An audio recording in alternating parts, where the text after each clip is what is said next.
कल्पना गर्नुहोस् त, यदि तपाईँले हरेक दिन आफ्नो जीवनको हरेक पक्षलाई मात्र 1% सुधार गर्न सक्नुभयो भने के होला? साना र महत्त्वहीन देखिने परिवर्तनहरूले समयसँगै कसरी असाधारण नतिजाहरू निम्त्याउन सक्छन्? आज हामी एउटा यस्तो पुस्तकको बारेमा कुरा गर्नेछौँ जसले हाम्रो बानी र व्यक्तिगत विकासको बारेमा सोच्ने तरिकामा क्रान्ति ल्याउन सक्छ। यस पुस्तकका लेखक हुन् जेम्स क्लियर। जेम्स क्लियरको एटोमिक ह्याबिट। राम्रा बानीहरू कसरी बसाल्ने, नराम्रा बानीहरू कसरी छोड्ने र उल्लेखनीय नतिजाहरू ल्याउने साना साना व्यवहारमा कसरी पोख्त हुने भन्ने बारे व्यवहारिक रणनीतिहरू प्रदान गरिएको यो किताब। चाहे तपाईँ आफ्नो स्वास्थ्य, काम वा सम्पूर्ण जीवनको सन्तुष्टिमा सुधार गर्न चाहनुहुन्छ, यस पुस्तकका सिद्धान्तहरूले तपाईँलाई एउटा परिवर्तनकारी यात्रामा मार्गदर्शन गर्न सक्नेछन्। जेम्स क्लियरले साना बानीहरूको लुकेको शक्ति र तिनीहरू कसरी जीवन परिवर्तन गर्ने परिणाममा परिणत हुन सक्छन् भन्ने कुरा उजागर गर्नुभएको छ। यो केवल इच्छाशक्ति वा मोटिभेसनको कुरा मात्र होइन, यो एउटा यस्तो प्रणालीको कुरा हो जसले तपाईँलाई राम्रो बानीहरूलाई अपरिहार्य र नराम्रा बानीहरूलाई असम्भव बनाउन सहयोग गर्नेछ। सन् 2003मा ब्रिटिस साइक्लिङको एउटा महत्त्वपूर्ण दिन आयो। सन् 1908 देखि ब्रिटिस राइडरहरूले ओलम्पिक खेलहरूमा एउटा मात्र पदक जितेका थिए। 110 वर्षदेखि कुनै पनि ब्रिटिस साइक्लिस्टले टुर डी फ्रान्स जितेका थिएनन्। ब्रिटिस राइडरहरूको प्रदर्शन यति निराशाजनक थियो कि कुनै पनि शीर्ष साइकल निर्माताहरूले आफ्नो प्रतिष्ठा बिग्रने डरले उनीहरूलाई साइकल बेच्न समेत चाहँदैनथे। तर जब बेलायतमा व्यावसायिक साइक्लिङको गभर्निङ बडीले टेप बेल्सफोर्डलाई भित्रायो, तब एउटा अभूतपूर्ण घटना घट्यो। उनलाई अन्य प्रशिक्षकहरूभन्दा फरक बनाउने उनको एउटा रणनीति हो, द एग्रिगेसन अफ मार्जिनल गेन्स भन्थे। यो रणनीतिको अर्थ थियो हरेक सानो विवरणमा सुधार खोज्नु। बेल्सफोर्डले आफ्नो टोलीमा साना साना समायोजनहरू गर्न थाले। ती परिवर्तनहरू ठुला थिएन, बरु साना सुधारहरू थिए, जस्तै थप आरामको लागि साइकलको सिटहरू पुनः डिजाइन गर्ने, मांसपेशीको आदर्श तापमान कायम राख्न राइडरहरूलाई विद्युतीय रूपमा तताइने ओभर सर्टहरू लगाउन दिने, राम्रो ग्रिपको लागि टायरहरूमा अल्कोहल रगड्ने। यी साना परिवर्तनहरूले सुधार र राम्रो नतिजा ल्याए। सन् 2008को बेजिङ ओलम्पिक खेलहरूमा टोलीले असाधारण प्रदर्शन गर्यो। यी साना प्रयासहरूले यति ठुलो फरक पार्न सक्छन् भनेर कसैले सोचेका पनि थिएन। प्राय हामी यी साना सुधारहरूलाई याद गर्दैनौँ, भलै तिनीहरू केवल 1% नै किन नहुन्, तर यदि तपाईँले ध्यान दिनुभयो भने तिनीहरू धेरै प्रभावकारी हुन्छन् र तिनीहरूको प्रभाव तुरुन्त होइन, तर धेरै वर्षपछि राम्रोसँग देखिन्छ। यसलाई गणितीय रूपमा हेरौँ। यदि तपाईँ 1 वर्षका लागि हरेक दिन 1% सुधार गर्नुहुन्छ भने तपाईँ वर्षको अन्त्यमा 37 गुणा राम्रो बन्नुहुनेछ। बानीहरू आत्मसुधारको चक्रवृद्धि ब्याज जस्तै हुन्। तिनीहरूको प्रभाव एकै दिनमा देखिँदैन, तर महिनौको अभ्यासपछि पक्कै पनि देखिन्छ। तर दुःखको कुरा के हो भने यी बानीहरू यति ढिलो गतिमा काम गर्छन् कि नराम्रा बानीहरूबाट छुटकारा पाउन अक्सर लामो समय लाग्छ। यदि तपाईँले आज जङ्क फुड खानुभयो भने तपाईँको तौल आजै पटक्कै बढ्दैन, तर यदि तपाईँले त्यसलाई दोहोऱ्याइरहनुभयो भने तपाईँले विषाक्त नतिजाहरू देख्न थाल्नुहुनेछ। आज तपाईँ सफल हुनुहुन्छ कि असफल, त्यसले त्यति फरक पार्दैन, बरु तपाईँको बानीले तपाईँको सही दिशामा अघि बढ्दै हुनुहुन्छ कि हुनुहुन्न भन्ने कुरा भने पक्कै पनि निर्धारण गर्छ। बानीले कसरी तपाईँलाई पहिचानको आकार दिन्छ त? हाम्रा राम्रा मनसायहरू हुँदाहुँदै पनि नराम्रा बानीहरू छोड्न किन यति गाह्रो हुन्छ र राम्रा बानीहरू अपनाउन किन यति गाह्रो हुन्छ? एकपटक नराम्रो बानीले जरा गाडेपछि तिनीहरू सजिलै छुट्दैनन्। हामी तिनीहरूलाई परिवर्तन गर्न आफ्नो तर्फबाट उत्कृष्ट प्रयास गर्न सक्छौँ, तर अक्सर असफल हुन्छौँ। यसका दुईवटा कारण छन्। हामी गलत कुराहरू परिवर्तन गर्ने प्रयास गर्छौँ, हाम्रो दृष्टिकोण प्रभावकारी हुँदैन। धेरै मानिसहरू आफूले के हासिल गर्न चाहन्छ भन्ने कुरामा ध्यान केन्द्रित गरेर परिवर्तनको प्रक्रिया सुरु गर्छन्। यसले नतिजा आधारित बानीतर्फ लैजान्छ। तर यदि हामीले पहिचान आधारित बानी निर्माण गर्न थाल्यौँ भने हामी के बन्न चाहन्छौँ भन्ने कुरामा ध्यान केन्द्रित गर्छौँ। धुम्रपान छोड्न चाहने 2 व्यक्तिको कल्पना गर्नुहोस्। जब पहिलो व्यक्तिलाई चुरोट अफर गरिन्छ, उसले भन्छ, नाइ धन्यवाद, म चुरोट छोड्ने प्रयास गर्दैछु। यो प्रतिक्रिया उचित देखिन्छ, तर यसले यो बुझाउँछ कि ऊ अझै पनि आफूलाई धूम्रपान गर्ने व्यक्तिकै रूपमा परिचित गर्न चाहन्छ, जो अरू कोही भन्ने प्रयास गरिरहेको छ। ऊ आफ्नो व्यवहार परिवर्तन गर्न चाहन्छ, तर उसको विश्वास उस्तै छ। अब दोस्रो व्यक्तिलाई चुरोट अफर गरिन्छ, उसले जवाफ दिन्छ, नै धन्यवाद, म धूम्रपान गर्दिनँ। यहाँको सूक्ष्म भिन्नतालाई ध्यान दिनुहोस्। वाक्यांशमा भएको यो सामान्य परिवर्तनले उसको पहिचान नै बदलिदिन्छ। ऊ अब आफूलाई धूम्रपान गर्ने व्यक्तिको रूपमा चिन्न चाहँदैन। धेरैजसो मानिसहरूले सुधार खोज्दा पहिचान परिवर्तनको बारेमा सोच्दैनन्। तपाईँ आफ्नो कुनै निश्चित पक्षको बारेमा जति गर्व महसुस गर्नुहुन्छ, नयाँ बानीहरू अपनाउन त्यति नै उत्प्रेरित हुनुहुनेछ। तपाईँले केवल के बन्न चाहनुहुन्छ भन्ने निर्णय गर्न आवश्यक छ र आफ्नो बानीहरूमा साना परिवर्तनहरू गरेर तपाईँ यसलाई आफैमा प्रमाणित गर्न सक्नुहुन्छ। बानी निर्माणका 4 सरल स्टेपहरू। सन् 1898मा एडवर्ड थर्नडाइक नामक मनोवैज्ञानिकले एउटा प्रयोग गरे जसले हाम्रा बानीहरू नियमहरूले कसरी हाम्रो व्यवहारलाई आकार दिन्छन् भन्ने कुरा पत्ता लगाए। थर्नडाइकलाई जनावरहरूको व्यवहार अध्ययन गर्न गहिरो चासो थियो, त्यसैले उनले बिरालाहरूबाट सुरु गरे। उनले प्रत्येक बिरालोलाई एउटा पजल बक्सभित्र राखे। बक्समा एउटा ढोका थियो जसलाई बिरालोले कर्डको लुप तानेर या लिभरले थिचेर सजिलैसँग खोल्न सक्थे। बक्समा राखिएका धेरैजसो बिरालाहरूले कुनाहरू सुतेर र पर्खालहरूमा पन्जा मारेर उम्कने प्रयास गर्थे।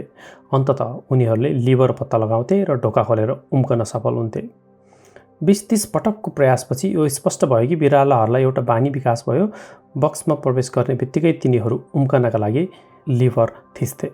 बारम्बारको अभ्यासले बिरालाहरूले कम गल्तीहरू गरे र सिधा समाधानमा ध्यान केन्द्रित गरे। थर्नडाइकले सिकाइको प्रक्रियालाई यसरी वर्णन गरे, जुन व्यवहारले सन्तोषजनक नतिजा दिन्छ त्यो दोहोरिरहने सम्भावना बढी हुन्छ, जबकि प्रतिकूल नतिजा दिने व्यवहारहरू दोहोरिने सम्भावना कम हुन्छ। बानी निर्माणको प्रक्रियालाई 4 सरल चरणमा विभाजन गर्न सकिन्छ। क्यू, क्रेभिङ, रेस्पोन्स र रिवार्ड। क्यूले हाम्रो मस्तिष्कलाई कुनै व्यवहार सुरु गर्न प्रेरित गर्छ। यसले मस्तिष्कका लागि एउटा दिनचर्या सुरु गर्ने सङ्केतको रूपमा काम गर्छ। यो सम्भावित पुरस्कारको बारेमा सङ्केत दिने कुनै पनि कुरा हुन सक्छ। क्यू पुरस्कारको पहिलो सङ्केत भएकोले यसले अक्सर क्रेभिङतर्फ लैजान्छ। क्रेभिङ वा इच्छा हरेक बानीको पछाडिको प्रेरक शक्ति हो। परिवर्तनको इच्छा बिना हामीसँग काम गर्ने कुनै कारण हुँदैन। उदाहरणका लागि तपाईँ चुरोट पिउनु इच्छा गर्नुहुन्न, बरु यसले दिने राहतको इच्छा गर्नुहुन्छ। क्रेभिङले हाम्रा कार्यहरूलाई अगाडि बढाउँछन् किनभने तिनीहरूले एक निश्चित नतिजाको चाहनासँग जोडिएका हुन्छन्।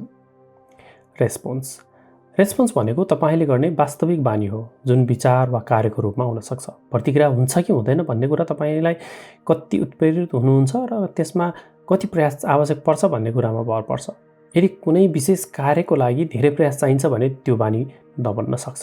र रिवार्ड वा पुरस्कार हरेक बानीको अन्तिम लक्ष्य हो। यसले तपाईँको क्रेभिङलाई सन्तुष्ट पार्छ र भविष्यमा कुन कार्यहरू सम्झना योग्य छन् भनेर सिकाउँछ। क्यूले पुरस्कारलाई नोटिस गर्छ, क्रेभिङले पुरस्कार चाहन्छ र रेस्पोन्सले पुरस्कार प्राप्त गर्दछ। यदि यीमध्ये कुनै पनि चरण अपर्याप्त भयो भने त्यो व्यवहार बानी बन्न सक्दैन। यस चक्रलाई बुझ्नाले राम्रा बानीहरू डिजाइन गर्न र नराम्रा बानीहरू छोड्न मद्दत गर्छ। मस्तिष्क एउटा प्रेडिक्सन मेसिन मात्रै हो। मानव मस्तिष्कले भविष्यवाणी गर्ने मेसिनको जस्तै काम गर्छ। यसले हरेक साना विवरणहरू अवलोकन गर्छ र तपाईँको वरिपरि के भइरहेको छ भनेर निरन्तर निगरानी गर्छ। उदाहरणका लागि वर्षौँदेखि काम गरिरहेकी एउटा प्यारामेडिक महिलाले पारिवारिक जमघटमा आफ्नो ससुराको अनुहार हेरेरै उनलाई हृदयघात हुन लागेको पहिचान गर्न सक्छिन्, किनभने उनको मस्तिष्कले निश्चित नतिजाहरूको भविष्यवाणी गर्ने क्यूहरू चिन्न सकिसकेको थियो। तपाईँको बानीहरूमा ती क्यूहरू यति सामान्य भइसकेका हुन्छन् कि हामी अक्सर तिनीहरूलाई याद समेत गर्दैनौँ। तर नयाँ बानीहरू निर्माण गर्नुअघि आफ्नो वर्तमान बानीहरूमा ध्यान दिनु आवश्यक छ। यो चुनौतीपूर्ण हुनसक्छ किनभने हाम्रा बानीहरू अक्सर स्वचालित र वर्षौँदेखिको पुनरावृत्तिले जरा गाडेका हुन्छन्। सबैभन्दा ठुलो चुनौती भनेको तपाईँ वास्तवमै के गर्नुहुन्छ भन्ने कुरामा सचेत हुनु हो। यसका लागि तपाईँले आफ्नो दैनिक बानीहरू सूची बनाउनुपर्छ। सुरुमा केवल आफूले के गर्नुहुन्छ भन्ने कुरा स्वीकार गर्नुहोस्। आफ्ना गल्तीहरूको लागि आफूलाई दोष नदिनुहोस् वा सफलताका लागि प्रशंसा नगर्नुहोस्। व्यवहार परिवर्तनको प्रक्रिया सधैँ जागरुकताबाट सुरु हुन्छ।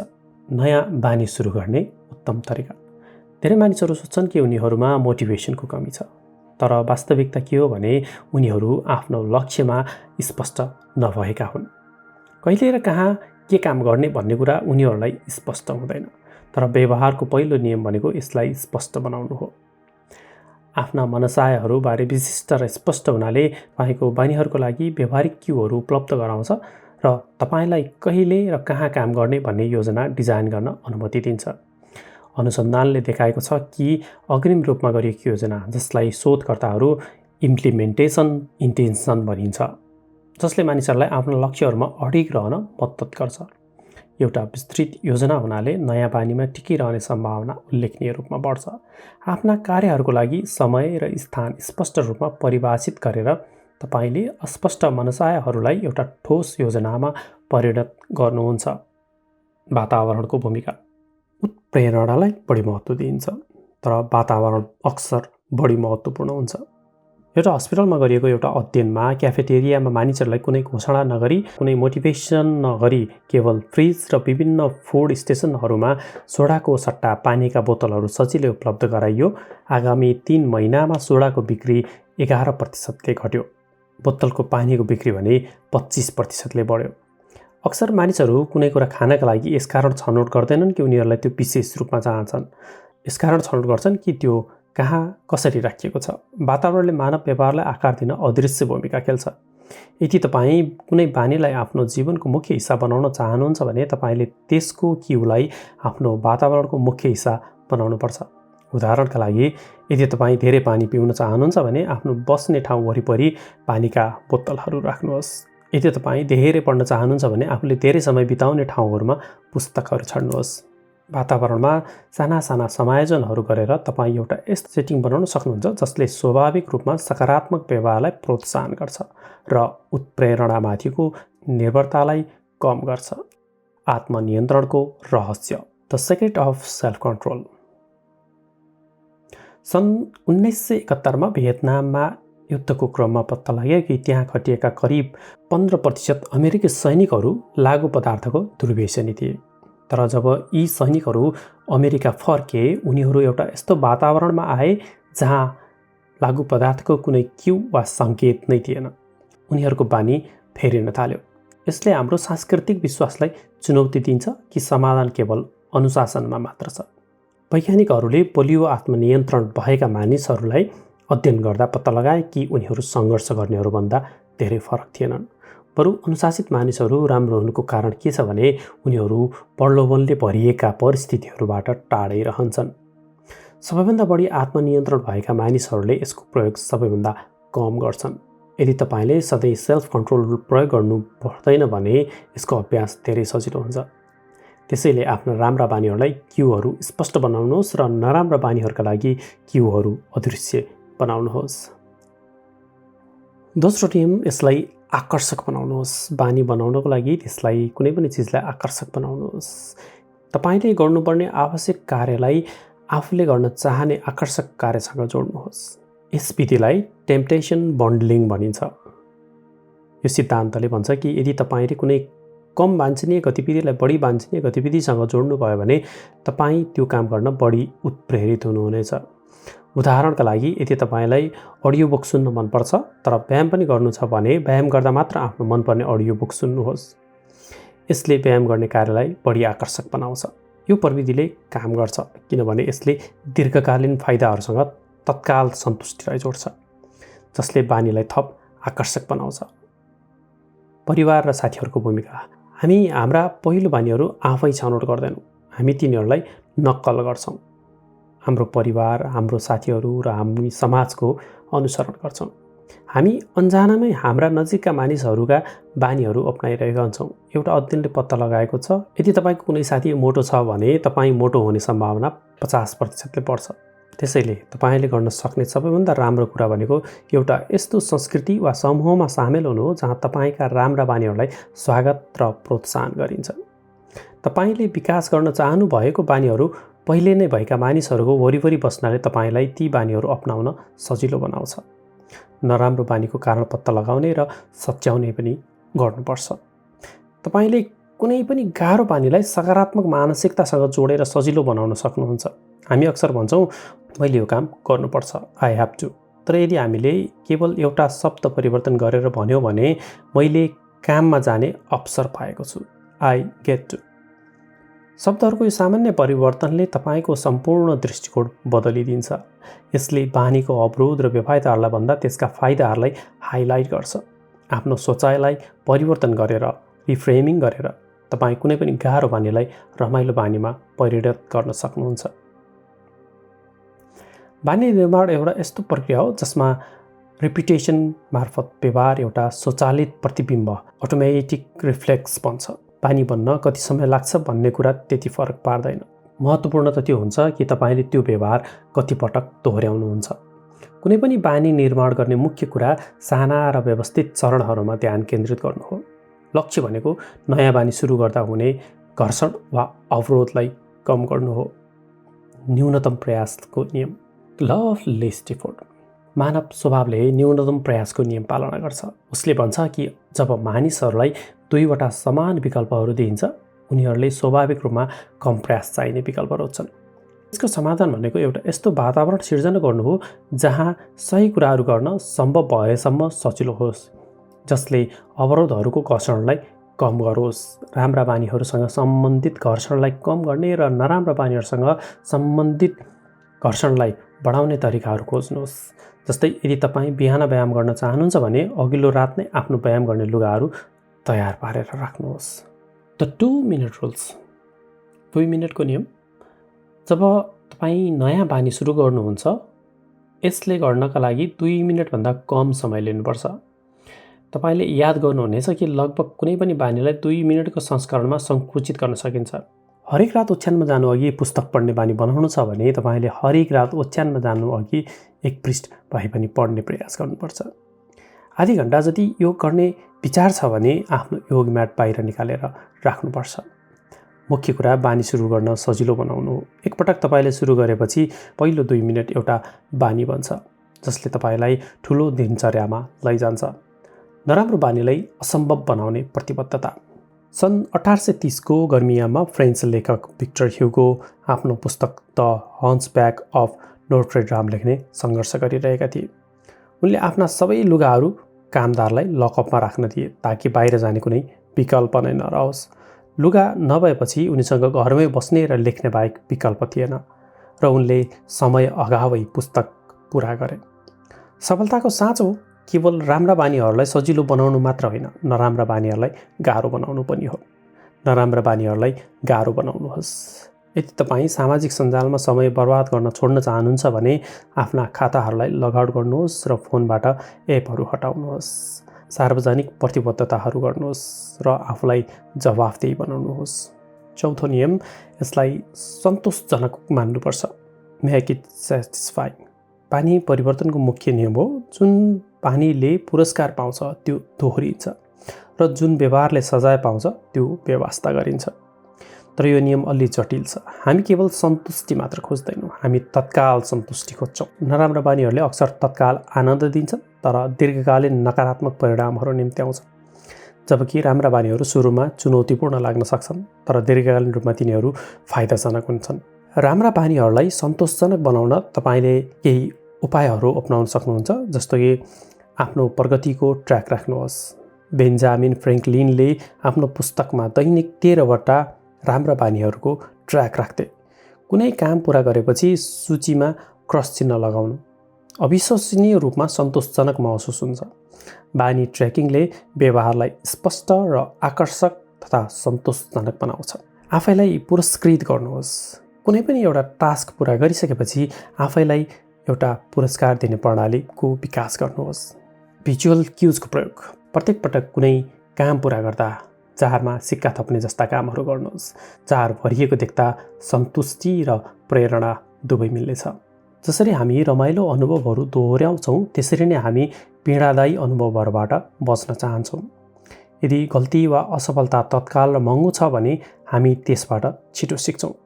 यही कारणले गर्दा एकाउन्टेबिलिटी पार्टनर, जवाबदेही साझेदार हुनु अविश्वसनीय रूपमा सहयोगी हुन सक्छ। कोही व्यक्तिले तपाईँलाई हेरिरहेको छ भन्ने थाहा पाउँदा तपाईँ प्रेरित हुनुहुन्छ। आफ्नो पार्टनरसँग नियमित चेक इन सेड्युल गर्नुहोस्। प्रगति तथा चुनौतीहरूको बारेमा स्पष्ट र इमान्दार हुनुहोस्। अचलबाट महान बन्ने पनि प्रयास गर्नुपर्छ। जब तपाईँ लामो समयसम्म कुनै बानीको अभ्यास गर्नुहुन्छ त्यो नियमित र बोरिङ लाग्न थाल्छ। हामी हाम्रा बानीहरूबाट दिक्क हुन्छौँ किनभने तिनीहरूले पहिलेको जस्तो सन्तुष्टि दिँदैनन्। यो बोरिङ नै तपाईँको सामना गर्नुपर्ने सबैभन्दा ठुलो चुनौती हो। यदि तपाईँ केवल उत्साहित भएको बेला मात्र बानीमा संलग्न हुनुभयो भने तपाईँ उत्कृष्ट नतिजाहरू प्राप्त गर्न निरन्तरता नहुन सक्छ। एउटा एमेच्योर र प्रोफेसनल व्यक्ति बीचको भिन्नता यही नै हो। प्रोफेसनलहरू बानी दुःखद, बोरिङ वा थकाइलाग्दो हुँदा पनि त्यसमा टिकिरहन्छन्। राम्रोबाट महान बन्नका लागि यी कुराहरू गर्नुहोस्। बोरिङलाई पनि सँगै लिएर हिँड्नुहोस्। बुझ्नुहोस् कि हरेक पल रोमाञ्चक हुने छैन। एक्लोपनलाई पनि अगाल्नुपर्ने हुन्छ र अगाडि बढिरहनुहोस्। निरन्तर सुधार, कन्टिन्युअस इम्प्रुभमेन्ट। आफ्नो कार्य सम्पादन सुधार गर्न सधैँ साना तरिकाहरू खोज्नुहोस्। पुराना सोच र कार्यशैलीमा मात्रै सीमित नरहनुहोस्। सेल्फ अवेरनेस, उच्च स्तरको आत्मजागरुकता कायम राख्नुहोस् र नियमित रूपमा आफ्नो कार्य सम्पादनको मूल्याङ्कन गर्नुहोस्। डेलिब्रेट प्र्याक्टिस, जानी र उद्देश्यका साथ अभ्यास गर्नुहोस् र तपाईँलाई सबैभन्दा बढी चुनौती दिने पक्षहरूमा ध्यान केन्द्रित गर्नुहोस्। अटोमिक ह्याबिट्सले हाम्रो जीवनमा साना बानीहरूको शक्ति मार्फत रूपान्तरण गर्न एउटा व्यावहारिक ब्लुप्रिन्ट प्रदान गर्छ।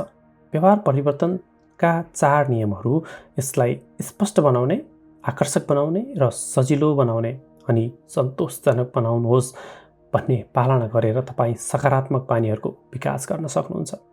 सम्झनुहोस्, सफलता कुनै एउटा ठुलो घटना होइन तर समयसँगै चालिएका साना र निरन्तर कार्यहरूको श्रृङ्खला हो। सानाबाट सुरु गर्नुहोस् तर निरन्तर रहनुहोस् र तपाईँका यी साना प्रयासहरू यसरी असाधारण नतिजाहरूमा परिणत हुन्छन्, आफै दङ पर्नुहुनेछ। प्रगति खोज्नुहोस्, पूर्णता होइन।